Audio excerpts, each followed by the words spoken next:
Duncan, good morning to you. Thank you so much for your time. For the benefit of our viewers, can you briefly just educate us on what exactly Believe Perform does? Thank you so much. It's really a pleasure to be on the show. So Believe Perform was created because of a frustration that so few athletes get the opportunity to have formal support. So formal support normally looks like a sports psychologist or some kind of intervention in the mental space around sport. And as we know, it's so important. But it's important, but there's so little resource provided. So we set out to create this platform which provides kind of broad-based learning opportunities, a proactive approach to mental health by providing resources. And we'd love to see every athlete have resources that can help them think about preparing mentally for sport and to navigate challenges within sport.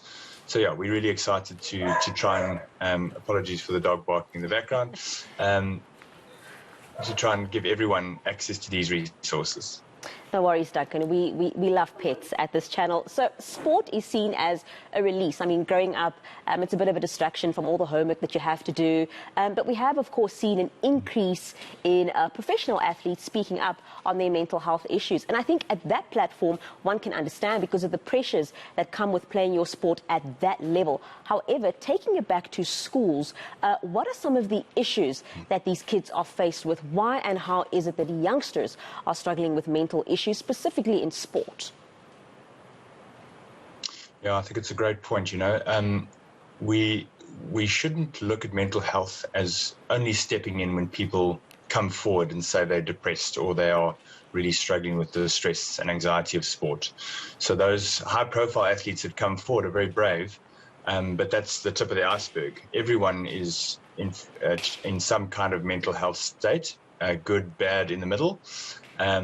And we feel that giving everyone the tools from an early age and really trying to make them accessible to them and also in a way that's really enjoyable to learn, that's a much more proactive response rather than only helping people when they're in real trouble. And what are some of the issues that these kids do face, though? So we're all on a mental health journey, you know, so I think stress, expectation from parents, expectation from coaches, nerves. Some kids will find it very, very difficult on the morning of a game to eat breakfast and really just even gather themselves. So what we try and do is we try and be very proactive and give them, you know, 7 ways to prepare on the morning of your game, 7 ways to, or 10 ways to handle disappointment, ways to cope from an injury. All those kind of things are everyday problems that these kids are facing constantly, and we feel just helping them to think about how to approach those things is a really proactive way of doing things. So, Duncan, I absolutely love that you are getting the parents involved as well. I mean, in this day and age, households are such that both parents have to be out there working. And so they spend 3/4 of the day at work and the kids are at school and they only see them in the evening. So what are you guys doing to ensure that you get these parents involved? What are some of the initiatives? What are you teaching these parents to ensure that they are on par with how their kids are feeling and with what's happening with them at school? Yeah, the parent group are so important. You know, in the ecosystem of sport, there's the athlete, there's the coach, there's the administrator, and there's the parent. And helping all those stakeholders understand how to appropriately support mental health is really important. So parents often, come in and have all the love and good intentions for their child, but actually they might be putting more pressure on. They might actually be making their child's mental health state even more strained. So it's equally for parents to try and provide them with resources. This is what good sport parenting looks like. For coaches, this is how you can navigate these issues. If you see an athlete who's depressed, if you see energy is low, if you see confidence is low, here are very practical ways that you can apply those in your coaching session and provide that support afterwards. Duncan, we've got to go. We are out of time. So very quickly before we go, please, you've mentioned, I'm going to call it your 7 Ways series because you mentioned a few different things. But the one thing that caught my eye was 7 ways to prepare ahead of your day or when going in early in your day. So can you quickly give us those 7 points just briefly?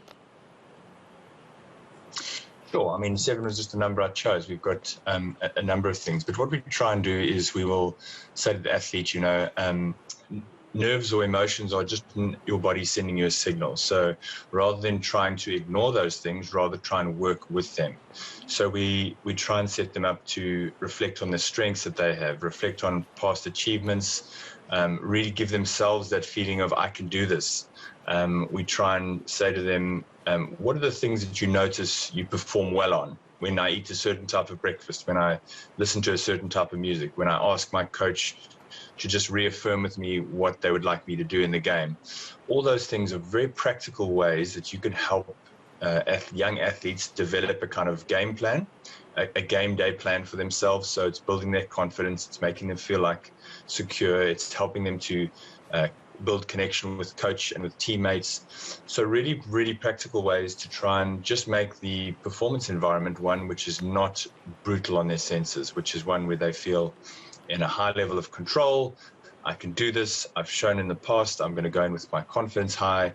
And if I'm feeling nerves and anxiety, those are normal. And I'd rather try and work with them rather than try and suppress them, because that's normally when the emotions kind of run over.